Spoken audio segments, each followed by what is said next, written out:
And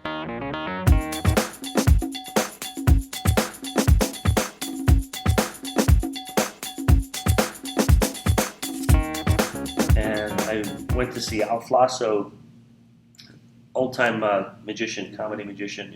He had a magic shop in New York. Went with my dad, and I showed Al the dummy, and he really liked it. And like a few weeks after that, I was inducted as a junior member of the SAM, and George Schindler was there, and he saw the dummy, and he said, "Wow, yeah, can you make more of these?"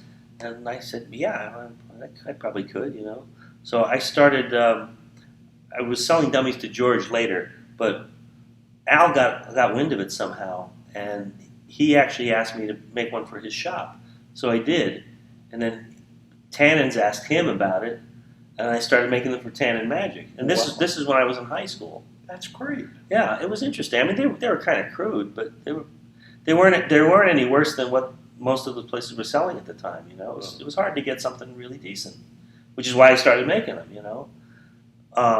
So fast forward. I mean, during my college years, I was away at school for a couple of years, so I couldn't work on it then.